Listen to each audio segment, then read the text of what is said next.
Students welcome back to accountancy classes. शुरू करने जा रहा हूँ आज का बहुत ही इंपॉर्टेंट टॉपिक। हम लोग करेंगे आज अकाउंटिंग प्रिंसिपल्स क्लास 11 का। तो हम लोगों ने अकाउंटिंग टर्म्स डिस्कस कर लिए, अकाउंटिंग एजम्पशंस डिस्कस कर लिए। आज करेंगे अकाउंटिंग प्रिंसिपल्स। प्रिंसिपल्स मतलब कुछ सर्टेन रूल्स है जो हर बिजनेस को फॉलो करना होता है। यूनिवर्सल रूल्स है ये सब हर तरह का बिजनेस फॉलो करते हैं to record their accounting transactions. तो क्या क्या ऐसा रूल्स है, चलिए हम लोग थोड़ा देखते हैं।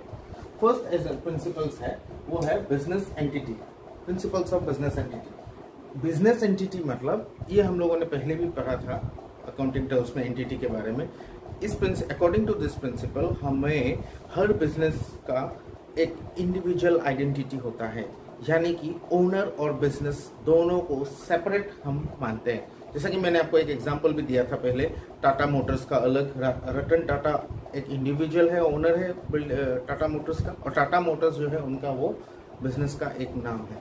तो उसी तरह तो मैंने क्या लिखा है देखिए, business is treated as a unit और entity separate from its owner या प्रोपराइटर या ओनर के अलावा उनका एक अपना आइडेंटिटी है। All business transactions are recorded from the point of view of business.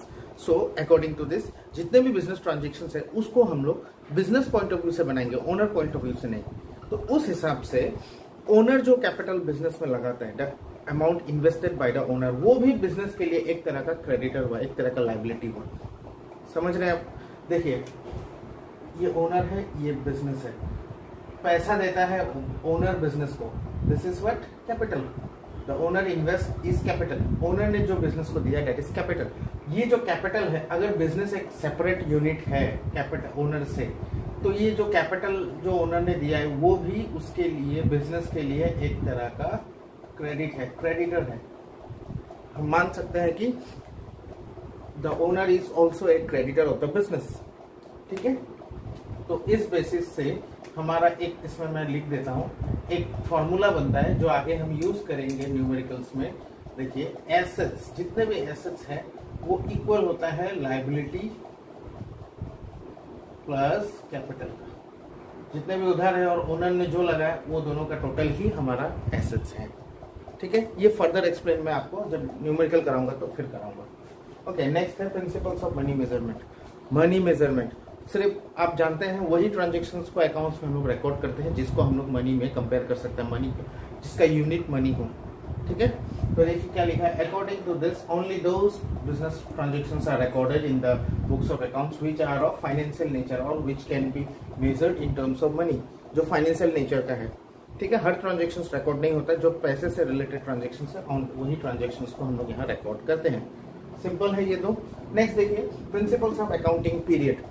Accounting period ये इंपॉर्टेंट है। देखिए हम लोग जो अकाउंटिंग रिकॉर्ड्स रखते हैं उसका एक रेगुलर इंटरवल होना जरूरी है कि यहाँ से यहाँ तक, नहीं तो आपको पता कैसे चलेगा कि कौन से महीने। मान लीजिए अभी हम लोग नॉर्मली अकाउंटिंग ईयर एक साल का हम लोग प्रॉफिट या लॉस को फाइंड आउट करते हैं हर कंपनी, तो ये कोई इंटरवल होना जरूरी है जिसको कंपनीज एक्ट के अंदर में, कंपनी का जो एक्ट है उसके अंदर 1 ईयर का कम से कम एक इंटरवल होना चाहिए, यानी कि एक साल में सेल कितना हुआ, एक साल में प्रॉफिट कितना हुआ, ये सब पता करने के लिए। तो अकाउंटिंग पीरियड क्या होता है, देखिए एक होता है कैलेंडर ईयर।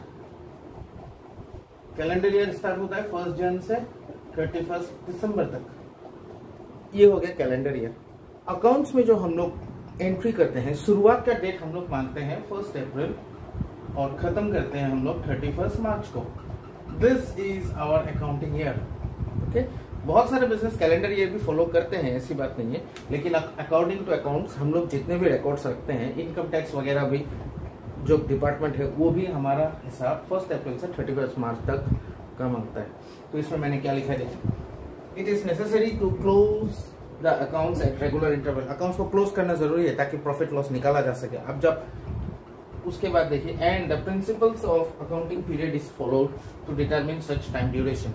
तो अकाउंटिंग पीरियड का जो प्रिंसिपल है वही टाइम ड्यूरेशन को बताता है, जो कि 1 साल का होता है। देखिए under Companies Act it is compulsory for all company to adopt financial year as accounting year.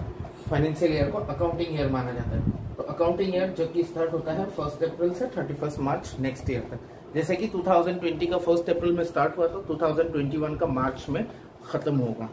तो ये है हमारा principles of accounting period. Simply यही बोलता है कि अकाउंट्स एक साल के लिए बनाइए, जो कि स्टार्ट होगा 1 अप्रैल से, एंड होगा 31 मार्च से। सिंपल। ओके, तो नेक्स्ट है प्रिंसिपल्स ऑफ फुल डिस्क्लोजर। ये कंसेप्ट क्या बोलता है, देखिए, फुल डिस्क्लोज मतलब सब कुछ डिस्क्लोज करना। किस चीज़ को डिस्क्लोज करना? बिजनेस ट्रांजेक्शन्स को। कौन से transactions? Monetary transactions. That means all the monetary transaction should be disclosed in the books of accounts. यही ये ट्रांजेक्शन बोलता है। देखिए क्या बोलता है, according to this principle all monetary transaction should be recorded in the books. ऐसा क्यों? ऐसा इसलिए क्योंकि इससे हमें एक्यूरेट, रिलायबल इंफॉर्मेशन, भरोसेमंद जो सही इंफॉर्मेशन है वो हम यूज़र्स तक पहुंचा सकेंगे। आप मान लीजिए कोई एक या दो ट्रांजेक्शन छोड़ देते हैं तो एक्चुअल प्रॉफिट या लॉस आपको फाइंड आउट कभी नहीं हो पाएगा। तो इसीलिए हर एक ट्रांजेक्शन्स जो मॉनेटरी नेचर के हैं उनको बुक्स ऑफ अकाउंट्स में रिकॉर्ड करना चाहिए, ऐसा ये प्रिंसिपल बोलता है। ऐसा करने से हमें फुल और रिलायबल इंफॉर्मेशन प्रोवाइड होगा, यूज़र्स को हम लोग प्रोवाइड कर पाएंगे। नेक्स्ट है प्रिंसिपल्स ऑफ मटेरियलिटी। मटेरियलिटी मतलब इम्पोर्टेंस। जो चीज़ इम्पोर्टेंट है उसे हम इग्नोर नहीं करेंगे, लेकिन जो इम्पोर्टेंट नहीं है उस टाइप का ट्रांजेक्शन्स, उस टाइप के इवेंट्स को हम इग्नोर करना चाहिए हमें। ठीक है, तो जैसा कि मैं आपको एक एग्जांपल दूं, तो सपोज़ आपने एक लोन लिया है कहीं से। लोन लेंगे तो आपका अकाउंट में क्या होगा? आपका कैश आएगा, आपका लायबिलिटी इंक्रीज़ होगा, उस चीज़ का रिकॉर्ड रखना ज़रूरी है। मान लीजिए लोन लेते समय आपने कोई सिक्योरिटी दिया है, दैट मीन्स कुछ चीज़ गिरवी रखी है, जिसे कोलेटरल सिक्योरिटी कहते हैं। आगे हम लोग पढ़ेंगे क्लास 12 में। तो कोलेटरल सिक्योरिटी मान लीजिए आपने दिया है एज ए गिरवी, आपने कोई एक एसेट्स दिया है। तो वो एसेट आपने हमेशा के लिए नहीं दिया। जैसे ही आपका लोन ख़त्म हो जाएगा वो एसेट आपका क्या होगा? वापस आपके पास आ जाएगा। तो ऐसे केस में वो एसेट को आपको बुक्स ऑफ अकाउंट्स में देखने की कोई ज़रूरत नहीं है, लेकिन वो एसेट का आपको रिकॉर्ड रखना, आप एज ए फुट नोट उसको रिकॉर्ड रख सकते हैं। ये सारा डिटेल्स बाद में आप जब प्रैक्टिकल करेंगे तो आपको बहुत अच्छे से समझ में आएगा। आई होप अभी आपको शायद समझ में नहीं आ रहा होगा। जब हम लोग प्रैक्टिकल करेंगे, ये वीडियो दोबारा देखिएगा, तब आपको बहुत अच्छे से ये समझ में आ जाएगा। Okay, that means what? बोलने का मतलब ये है जो इन्फॉर्मेशन ज़रूरी नहीं है। जैसे कि एक और एग्जांपल देता हूँ। देखिए, सपोज़ ऐसा कुछ हो गया, ऐसा एक एक्सपेंसेस आपके बिज़नेस में हो गया जो रेगुलर इन नेचर नहीं है। आपके शॉप में मान लीजिए, जैसे आपका एक कोई मान लीजिए बुक स्टोर है, तो बुक स्टोर में आप बुक बेचते हैं, ख़रीदते हैं, पॉलीथीन्स आपको देने होते हैं, कैरी बैग्स देने होते हैं, आपका कोई मिसलेनियस एक्सपेंडिचर है, सैलरी है, ये सब आपका रेगुलर है। कुछ ऐसा हो गया मान लीजिए जो रेगुलर इन नेचर नहीं है। ठीक है, तो वो एक्सपेंसेस, जैसे कि आपने किसी कस्टमर्स को चाय पिला दिया या स्नैक्स खिला दिया, तो उसमें आपको एक्सपेंसेस लग रहा है। तो ऐसा कोई एक्सपेंसेस है, ये स्नैक्स और चाय आपका रेगुलर इन नेचर नहीं है।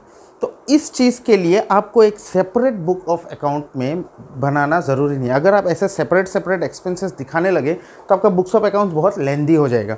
तो ये प्रिंसिपल यही बोलता है कि छोटे मोटे एक्सपेंसेस जो रेगुलर नहीं है, कभी कभार होते हैं, उनके लिए आप एक्स्ट्रा मत बनाइए, उनके लिए आप एक्सपेंसेस के कोई कैटेगरी में डाल दीजिए। ठीक है, तो क्या लिखा है देखिए, as per this principle item having an insignificant effect और बीइंग इरेलेवेंट, जो रिलेवेंट नहीं है, need not to be disclosed. Next है प्रिंसिपल ऑफ कंजर्वेटिज्म और प्रूडेंस। कंजर्वेटिज्म मतलब प्रिकॉशन, प्रोटेक्शन लेना, कंजर्व करके रखना। प्रूडेंस का मतलब भी वही है। तो ये प्रिंसिपल ये बोलता है कि फ्यूचर में हमें क्या अनसर्टेन है हम नहीं जानते। फ्यूचर में अगर हमें पता है कि हम आगे जाके लॉस होने वाला है हमें, उसके लिए प्रिपेयर रहिए। तो उसके लिए हम लोग प्रिपेयर कैसे रहेंगे? उसके लिए हम लोग सर्टेन प्रोविजंस बनाते हैं, उसके लिए पैसा जमा करना ज़रूरी है। लेकिन फ्यूचर में हमें पता चल रहा है, एस्टिमेट कर पा रहे हैं कि फ्यूचर में प्रॉफिट होने वाला है, उसके लिए आपको कोई ज़रूरत नहीं है। फॉर एग्ज़ाम्पल, आपको पता है, मान लीजिए कि आप अगले नेक्स्ट ईयर आपका प्रॉफिट हाई मार्जिन आने वाला है या आपको कुछ अच्छा होने वाला है आपके साथ, उसके लिए आप क्या करते हैं? उसके लिए आप खुशी थोड़ी मनाते हैं, अभी से आप थोड़ी पार्टी करते हैं। लेकिन आपको ये भी पता है कि अगले साल मान लीजिए आपका कोई भयंकर लॉस होने वाला है, तो उसके लिए तो आप मैनेज करेंगे ना, राइट? तो ये प्रिंसिपल यही बोलता है कि जो सर्टेन लॉसेस फ्यूचर में अपकमिंग लॉसेस है, उसके लिए आप हमेशा तैयार रहिए, लेकिन प्रॉफिट्स के लिए हम लोगों को कोई खुशी मनाने की ज़रूरत नहीं है। तो यही चीज़ को एक्सप्लेन करूँगा। तो क्या है, as per this principle a business must provide for all likely losses and all known liabilities but not potential gains और इनकम्स। गेन या इनकम के लिए आपको कुछ नहीं करना है, लेकिन अगर कोई लॉस, अपकमिंग लॉस आने वाला है, उसके लिए आप प्रोविजंस बना के रखिए। ये प्रिंसिपल ये बोलता है। ओके, नेक्स्ट है principle of historical cost. Historical मतलब पुराना कॉस्ट। इसको समझाने के लिए मैं आपको एक एग्जांपल देता हूँ। सपोज़ हम लोगों ने एक मशीन खरीदा, machine for example 1 lakh rupees में। ओके, कब खरीदा? मान लीजिए 2018 में ख़रीदा था, 1 अप्रैल को। 1 अप्रैल 2018 में 10,000 में एक मशीन ख़रीदा था। एक्चुअली इसको और अच्छे से समझाता हूँ कि 80,000 में मशीन मैंने ख़रीदा था मान लीजिए। अब वो मशीन को लाते लाते, मेरे स्पॉट तक लाते लाते, उसमें ट्रांसपोर्टेशन चार्जेस मान लीजिए 10,000 और हो गया। फिर उसको मशीन को इंस्टॉल किया। मान लीजिए एक जनरेटर है, जनरेटर को 80,000 में ख़रीदा, उसको मैंने वहाँ से ट्रांसपोर्टेशन करते करते और 10,000 खर्चा हो गया, और इंस्टॉलेशन करते करते और 10,000 खर्चा हो गया, तो टोटल मेरा 1 लाख लग गया। This is called acquisition cost, यानी कि प्रोडक्ट को ख़रीद के इंस्टॉल करने तक, फिनिशिंग मतलब रेडी टू यूज़ करने तक जो खर्चा है उसको कहते हैं हम लोग एक्विजिशन कॉस्ट। तो ये हमारा कॉस्ट ऑफ मशीन है।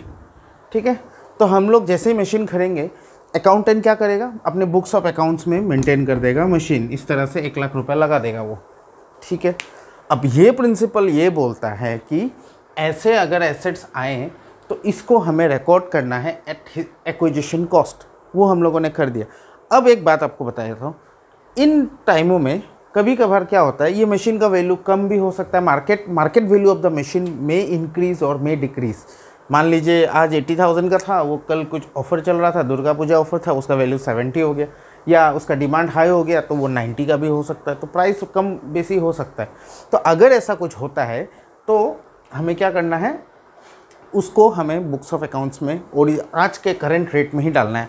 जैसे मान लीजिए बुक्स ऑफ अकाउंट्स में हाईएस्ट हो गया, रेट बढ़ गया, तो हम लोग इसको रेट को चेंज नहीं करेंगे, हमारे बुक्स में जितने में हम लोग ख़रीदा वही रखेंगे। ये है।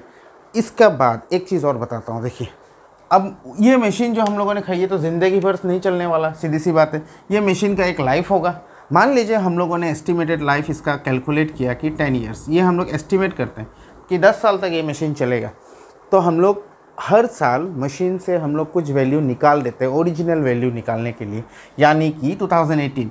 अब मान लीजिए 31 मार्च 2018 यहाँ तक 1 साल हो गया, 1 ईयर, इसी तरह 2 ईयर, नेक्स्ट ईयर कब होगा? 2019 को होगा। ऐसे करके 10 साल तक चलेगा ये, राइट। तो 10 साल तक हम लोग हिसाब लगाएंगे कि उसका वैल्यू कितना है। अब देखिए 1 लाख का मशीन अगर 10 साल चलता है तो एवरी ईयर 10,000 का एक्सपेंसेस हो रहा है। जिसे देखिए 1 लाख का मशीन है, एवरी ईयर उसका 10,000 वैल्यू डिक्रीज हो रहा है। This decrease is called depreciation. ठीक है, इसको कहते हैं डेप्रिसिएशन। मशीन का वैल्यू टाइम टू टाइम जितना पुराना होगा उसका वैल्यू कम हो जाएगा। देखिए अभी 1 लाख में ख़रीदा था, 1 लाख रुपये 10 साल बाद, 5 ईयर्स बाद आप उसको अगर बेचते हैं तो आपको 1 लाख मिलेगा? बिल्कुल नहीं मिलने वाला। वो 30,000 भी हो सकता है, 40 भी हो सकता है, 50 भी हो सकता है, कुछ भी हो सकता है, लेकिन 1 लाख नहीं होगा, डिक्रीज ज़रूर होगा। तो वो जो डिक्रीजिंग वैल्यू है उसको डेप्रिसिएशन कहते हैं। ठीक है, अब देखिए फर्स्ट ईयर मशीन का वैल्यू 10,000 डिक्रीज़ हो गया, तो फर्स्ट ईयर 2018 का लास्ट में मशीन कितने का दिखाएंगे हम लोग? 90,000 का, माइनस कर दीजिए। इसी तरह नेक्स्ट ईयर फिर 10,000 कमेगा, तो नेक्स्ट ईयर मशीन का वैल्यू हो जाएगा 80, फिर 70, 60, ऐसे करके 10 साल के बाद ये मशीन का वैल्यू 0 हो जाएगा। तो ये चीज़ को बैलेंस हम लोग जो बुक्स ऑफ अकाउंट्स बनाते हैं उसमें हर साल डेप्रिसिएशन वैल्यू को माइनस करना ज़रूरी है। वो आप ये कॉन्सेप्ट बोलता है। लेकिन मार्केट वैल्यू में कोई चेंज होता है उसे हमें रिकॉर्ड नहीं करना। तो अकॉर्डिंग टू दिस अगर कोई डेप्रिसिएशन चार्ज होता है, एसेट्स को हमें एक्विजिशन कॉस्ट में रखना है। 2 चीज़ आप ध्यान रखिए, एसेट को एक्विजिशन कॉस्ट में रखना है, यानी कि जितने में आपने खरीदा इंक्लूडिंग ऑल एक्सपेंसेस। उसके बाद आपको एसेट्स को सारा एसेट्स को आप में डेप्रिसिएशन चार्ज करने के बाद जो ओरिजिनल वैल्यू बचता है, रिमेनिंग वैल्यू, उसे आपको रखना है। अब डेप्रिसिएशन कैसे निकालेंगे उसका मेथड है, वो हम लोग सीखेंगे आगे। लेकिन डेप्रिसिएशन वैल्यू हम लोग एस्टिमेटेड वैल्यू होता है, ये कोई एक्यूरेट नहीं है कि आप कैसे बोल सकते हो कि एवरी ईयर 10 ईयर्स 10,000 ही खर्चा होगा। ये हम लोग एस्टिमेट निकालते हैं। ये टाइम 10 साल, ये भी एस्टिमेटेड है। 5 साल भी चल सकता है, कम भी चल सकता है, ज़्यादा भी चल सकता है, ऐसा ज़रूरी नहीं है कि 10 साल ही चलेगा। ठीक है। तो ये सब एस्टिमेट के ऊपर है, हमारा काम आसान होने के लिए। अब देखिए, according to this principle all assets should be recorded in the books of accounts at their acquisition cost. ये मैंने अभी बताया एक्विजिशन कॉस्ट। फिर the market value of the asset may change with time but no adjustment is made for any change in the value of such asset. कोई change नहीं हो, change market value बढ़ गया तो हमारा बुक्स में हम लोग कुछ नहीं करेंगे। लेकिन however the cost of the asset is systematically reduce from year to year by charging depreciation. ये जो मैंने बताया 1 लाख से 90 हो गया, 1 साल में 80 हो गया ये, तो इसीलिए ये थोड़ा सा लंबा गया। ठीक है। इसके अलावा और 2-4 प्रिंसिपल्स है, ये वीडियो बहुत लंबा हो जाएगा, इसीलिए मैं इसका और जो नेक्स्ट 2-4 प्रिंसिपल्स है उसके लिए एक वीडियो आपको शॉर्ट सा बना दूंगा। उसके बाद हम लोगों का ये चैप्टर ख़त्म। नेक्स्ट जो इंपॉर्टेंट टॉपिक होगा वो वहाँ से हम लोग न्यूमेरिकल शुरू करेंगे। तो पहला न्यूमेरिकल होगा अकाउंटिंग इक्वेशंस, तो बहुत इंटरेस्टिंग है वो, उसके लिए आप मेरा वीडियोस ज़रूर देखिएगा। ऑलराइट, ठीक है, take care, thank you, bye bye.